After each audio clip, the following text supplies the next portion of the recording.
오늘이 11월 16일이죠. 이제 11월 달도 보름이 넘게 지났습니다. 그리고 이제 2025년이 정말 얼마 남지 않았습니다. 여러분은 한 해 마무리를 잘 하고 계십니까? 저는 요즘에 한 해를 돌아보면서 또 내년을 준비하고 올 해를 잘 결산하는 시간들을 개인적으로 많이 보내고, 그러면서 우리 또 올리브 교회는 어떻게 지냈는지, 어떻게 마무리를 하면 좋을지, 내년에는 어떤 길로 걸어가면 좋을지에 대한 고민들을 참 많이 하고 있는데요. 제가 개인적으로 삶을 돌아보고 또 내 삶을 점검하고 하나님 앞에 어떤 삶을 살아가고 있는지를 고민하려고 할 때마다 제가 개인적으로 자주 묵상하고 자주 보는 본문이 오늘의 본문입니다.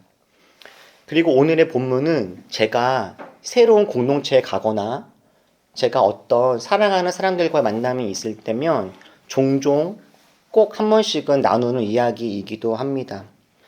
오늘은 우리가 좀 오늘 말씀을 통해서 각자 자신의 삶을 좀 돌아보고 하나님이 나에게 어떤 마음을 주시는지 개인적으로 진지하게 고민해보는 시간이 되었으면 좋겠다라는 생각이 들어요. 제가 이 설교를 할 때마다 항상 하는 부탁이거든요. 제가 이렇게 항상 부탁을 드립니다. 여러분들 집 옆에 계신 분들을 돌아보시면서 할 수 있는 만큼, 불편하지 않을 만큼 얼굴을 가까이 한번 가보세요 라고요. 자, 불편하지 않을 만큼, 불편하면 안 해도 되고요. 불편하지 않을 만큼 할 수 있는 대로 얼굴을 가까이 한번 가보십시오, 여러분. 어느 정도 가까이 가실 수 있겠습니까? 두 분은 어느 정도 가까이 가실 수 있겠어요? 강훈이랑 하은이? 그 정도입니까? 그 정도? 우리 재원이하고 은수는 어느 정도 가까이 갈 수 있을까요? 얼굴이? 그 정도?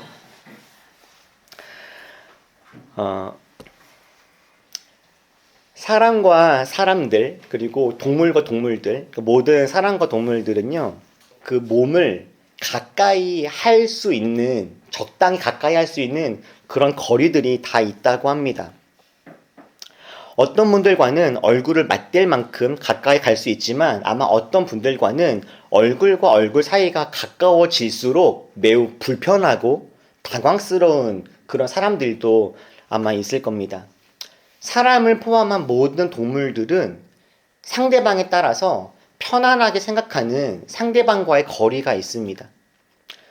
사슴은 사자가 저 멀리에 있다면 편안함을 느끼겠지만 사자가 조금씩 자기에게 다가온다고 한다면 자신과의 거리가 가까워지면 가까워질수록 불안감을 느끼고 어느 순간이 되면 사슴은 도망갑니다. 동물 행동학에서는 이렇게 공격과 도주를 하게 만드는 각 개체 간의 거리를 임계거리라고 부릅니다. 임계거리. 어느 정도 거리가 가까워지면 사슴은 도망가고 사자는 공격을 하게 되어지는 그런 거리가 있다라는 거죠. 근데 문화인류학자인 에드워드 홀은 이 임계거리를 사람에게 적용을 하기도 했습니다. 0에서 50cm, 한 이 정도 되겠죠? 이 정도 거리는 친밀함의 거리라고 합니다. 누군가의 얼굴이 이 안으로 들어올 수 있다면 그 사람과 나는 아주 친밀하다라고 하는 의미입니다. 이 친밀함의 거리는 가족이나 연인과 같은 아주 가까운 유대관계를 가진 사람들에게만 허용 가능한 거리입니다. 조금 전에 은수하고 재원이 거리가 제가 보기에는 30cm 이하로 좁혀진 것 같았어요. 우리 강훈이하고 하은이는 상당히 거리가 있던데, 만약에 가족과 연인들이 아니라면 누군가의 상대 얼굴이 자신의 얼굴 이 50cm 안으로 다가오는 순간 우리는 긴장감과 공포감을 느끼게 되고 우리는 도망칠 준비를 하게 될 겁니다. 50에서 한 120cm 정도까지의 거리는 개인적인 거리라고 하는데요. 이 정도는 어느 정도의 친밀함과 함께 격식이 전제되어지는 사람에게 적용되어지는 거리라고 합니다. 제 생각엔 아마 저희들 정도 관계가 이 정도의 거리를 허용하지 않을까라는 생각이 들어요. 그리고 2에서 4m를 사회적 거리라고 합니다. 이는 별다른 제약 없이 제3자가 개입할 수 있는 그런 거리라는 거예요. 자연스럽게 아무나 들어와서 대화에 참여할 수도 있고요. 자연스럽게 이탈해도 크게 이상하지 않은 거리가 2에서 4m 정도의 거리라고 합니다. 이처럼 우리는 저 사람과 내가 어느 정도 가까이에 있느냐, 또 어느 정도 가까이 있을 수 있느냐에 따라서 저 사람과 나의 친밀함의 정도를 알아볼 수가 있을 거예요. 요즘에 제가 가장 가까이에 있는 사람, 가장 가까이에 있고 싶은 사람은 다름 아닌 제 아이들입니다. 제가 가장 마음에 들어하는 우리 시우와 저와의 거리는 딱 붙어 있는 그런 거리예요. 0cm. 시우를 꼭 안고 얼굴에 볼을 맞대고 있는 그 순간을 저는 제일 좋아합니다. 그리고 저는 우리 아이들, 우리 아내, 우리 부모님, 이 정도의 사람을 제외하고는 저랑 그렇게 가까이에 있을 수 있는 사람은 없을 겁니다. 여러분에게 가장 가까이 다가올 수 있는 사람은 누구가 있으십니까? 아마도 여러분들의 아내, 남편, 연인, 부모님, 자녀들, 이런 분들이겠죠. 그렇다면 여러분들은 하나님과의 관계는 어느 정도가 되겠다 생각이 드십니까? 하나님과 내가 볼을 비벼대도 어색하지 않은 그런 거리에 있으십니까? 아니면 주님이 조금 가까이 다가오시려고 하면 도망가고 싶은 마음이 드는 그 정도의 거리에 있으십니까? 오늘 본문에는 예수님과의 거리가 아주 특별하게 기록된 한 사람이 나옵니다. 바로 베드로이죠. 예수님은 공생의 기간 동안에 많은 기적을 일으켰습니다.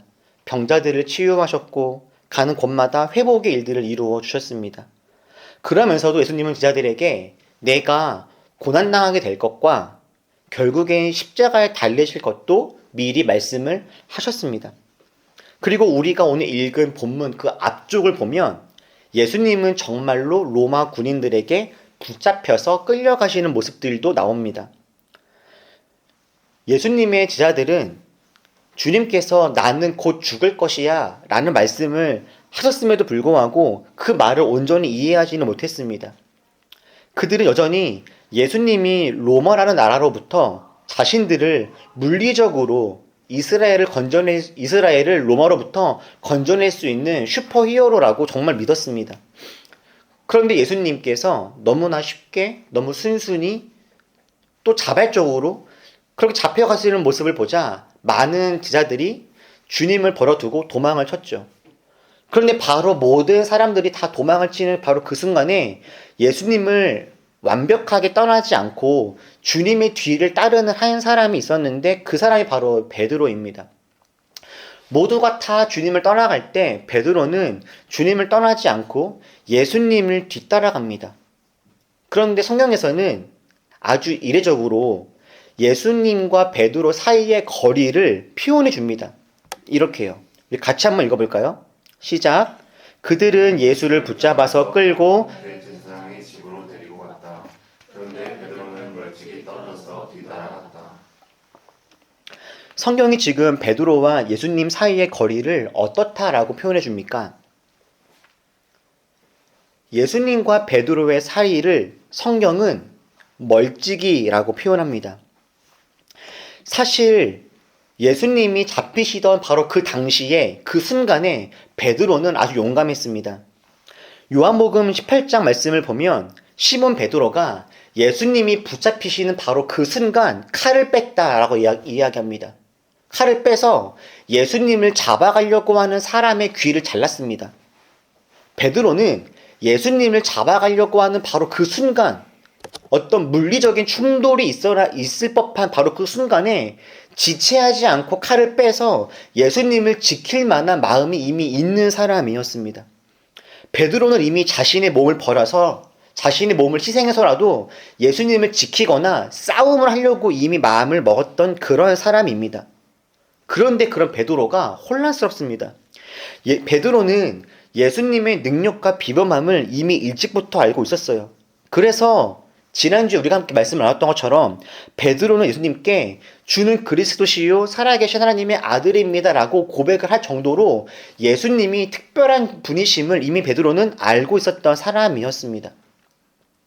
누군가가 예수님을 힘들게 한다면 내가 가서 막아드릴 거야 라는 마음이 베드로의 마음에 가득했죠. 왜냐하면 예수님은 우리들의 왕이 될 분이시기 때문입니다. 그런데 붙잡히시던 바로 그 순간에 예수님이 너무나 무기력하게 아무런 기적도 아무런 능력도 없이 순순히 붙잡혀 가시는 거예요.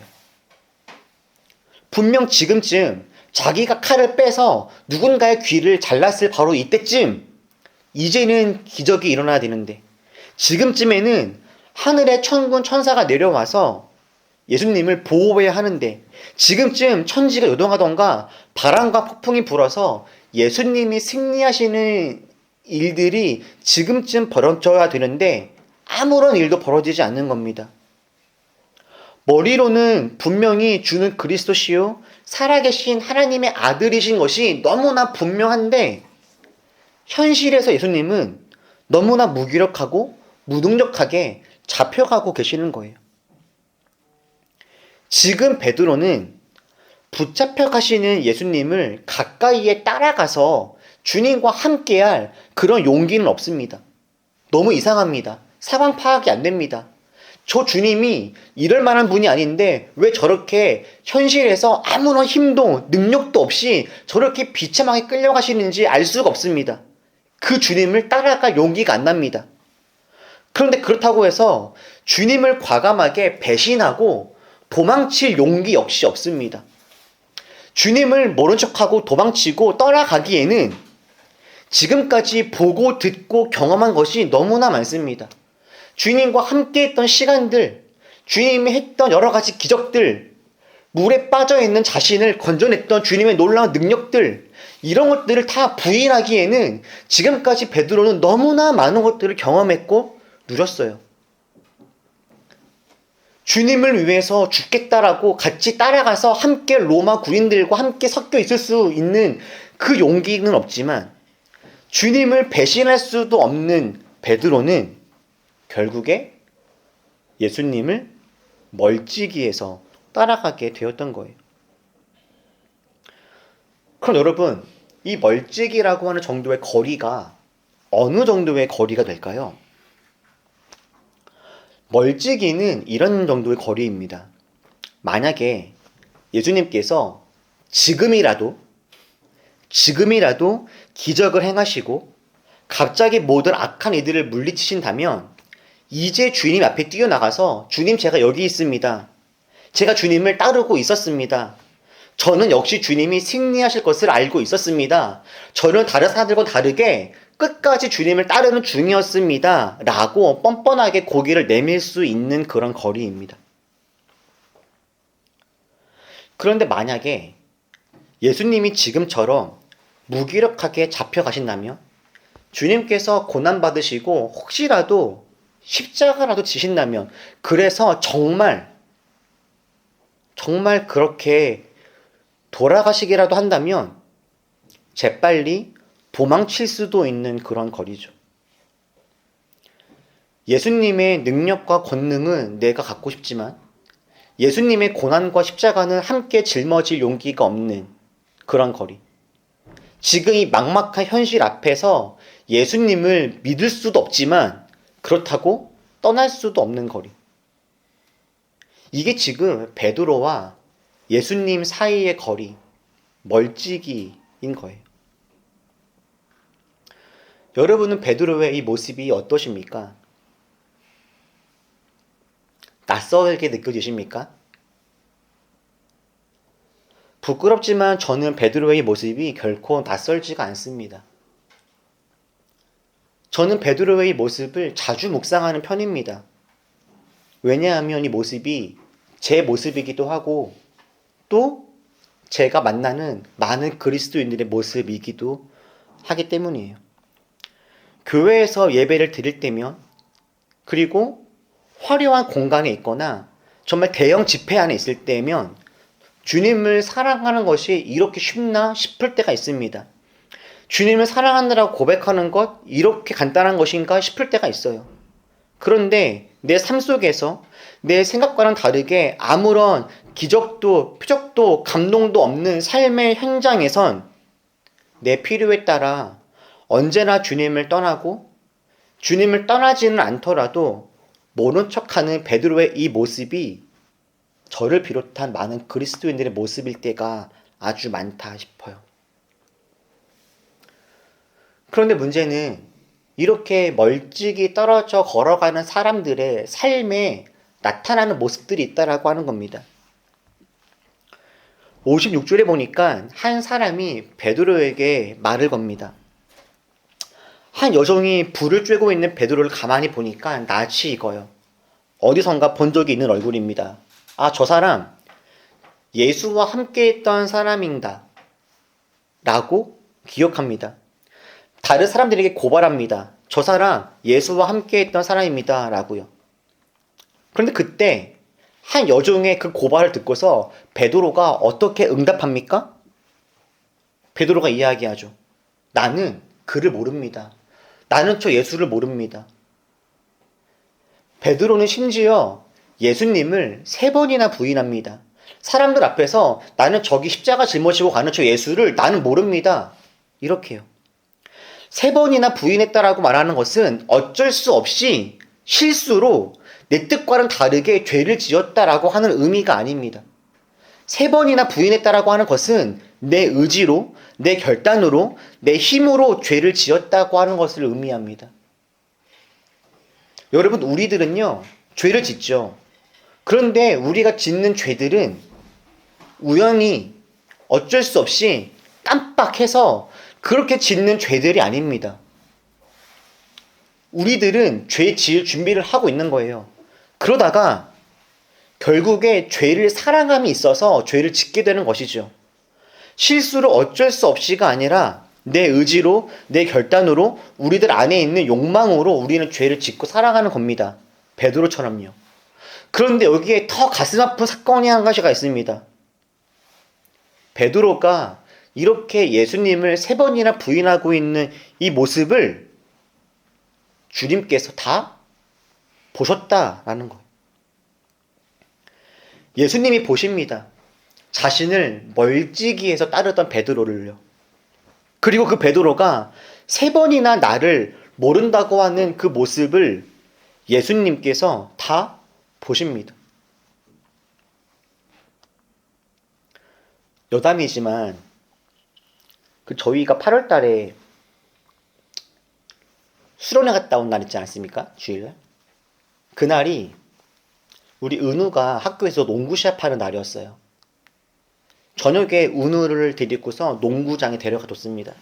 갔더니 거기에 은우 친구들과 은우 친구들의 학부모님들이 여러 명이 와 계셨어요.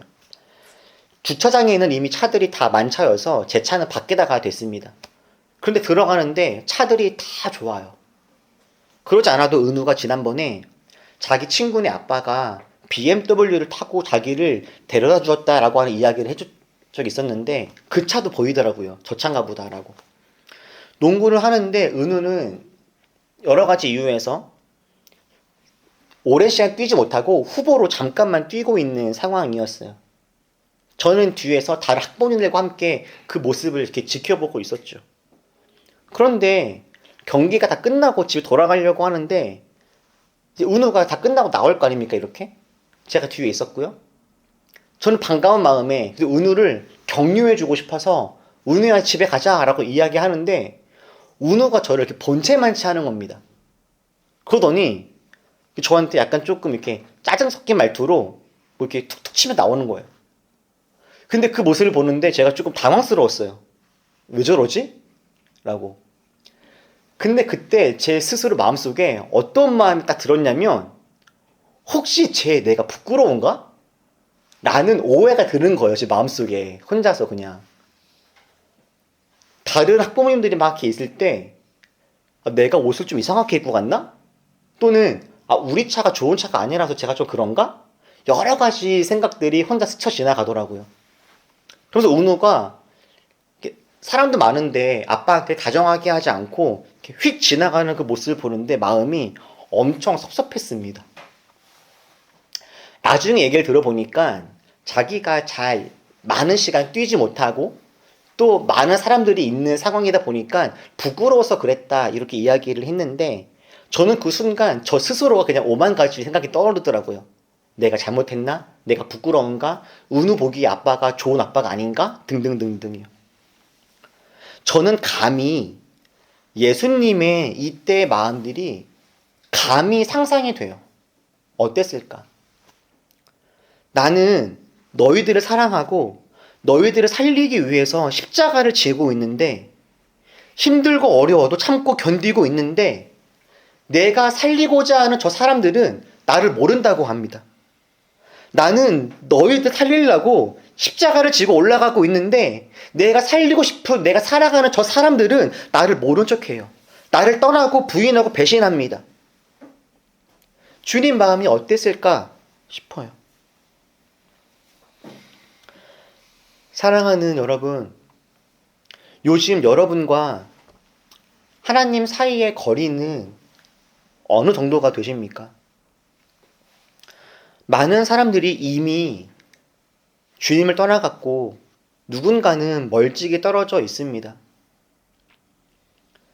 그런데 누군가 예수님께 가까이 나아가는 그 한 사람이 필요합니다. 하나님은 그 한 사람을 찾으십니다. 분명 주님은 언제나 우리와 함께 하시죠. 하나님은 언제나 우리의 편이 되어 주십니다. 그런데 하나님의 편이 되어 줄 사람도 필요합니다. 하나님은 언제나 우리 편이 되어 주시는데 언제나 하나님 편이 되어 주는 사람은 그리 많지 않습니다. 십자가를 지시는 예수님께 가까이 갈 수 있는 사람 그리 많지 않은 시대입니다. 저는 우리 올리브교회가 주님께 멀찍이 있는 교회가 아니라 주님께 가까이 가는 그런 우리 한 명 한 명이 될 수 있으면 좋겠어요. 가끔씩 그런 생각이 듭니다. 신앙생활이라는 게 뭘까? 주님을 사랑한다라고 하는 게 뭘까? 저는 우리가 일주일에 한 번 잠깐 예배드리고 도망가는 게 아니라 우리들의 일상의 삶 속에서 주님과 끊임없이 교제하고 함께 나누는 그런 삶을 살아가길 바랍니다. 만나는 사람들과 우리의 삶 속에서 우리의 감정과 생각 속에서 주님과 동행하는 삶이 되어지길 바라요. 믿음이라고 하는 게 신앙생활이라고 하는 게 우리 삶의 일부분이고 우리 삶의 액세서리의 하나인 것이 아니라 예수님을 믿고 따르는 것이 우리의 삶의 중심이 되었으면 좋겠다라고 하는 마음과 꿈을 갖습니다. 어떻게 하면 우리가 그런 삶을 살아갈 수 있을까? 어떻게 하면 우리 올리브교회가 그런 교회가 될 수 있을까? 고민해요. 그런데 종종 쉽지 않다라고 하는 생각이 들기도 합니다. 주님께 멀찍이 서서 적당히 믿고 있는 이 거리를 깨고 어떻게 우리가 주님께 가까이 갈 수 있을까? 내게 필요하면 가까이 가고 내게 필요가 없을 때는 외면하고 있는 것이 아니라 십자가를 져야 한다면 기꺼이 지고 예수를 믿어서 고난받을 것이 있다면 기쁨으로 그 고난에 참여하는 그 마음과 신앙이 우리 안에 어떻게 하면 있을 수 있을까?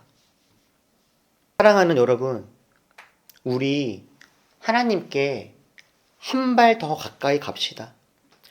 적당히 거리를 두고 언제든 도망칠 준비를 하면서 내 상황과 감정과 기분에 따라 거리를 조절하는 것이 아니라 하나님 마음이 어디 있는지 주님이 기뻐하시는 것이 무엇인지 우리가 함께 먼저 궁금해하면서 비록 내 마음이 힘들고 내 상황이 녹록지 않다 할지라도 주님께서 원하시면 그 자리에 있고 비록 내가 어렵고 힘들더라도 주님께서 원하신다면 그 일들을 행하고 비록 내가 참고 견디기가 어려울지라도 사랑하고 손 내밀고 함께 걸어가면서 그렇게 주님을 떠나지 않는 그 한 사람 우리가 되기를 축복합니다. 여러분, 주님이 보고 계십니다. 멀찍이가 아니라 가까이 주님께 나아가는 그런 우리가 되시기를 축복합니다. 기도하겠습니다.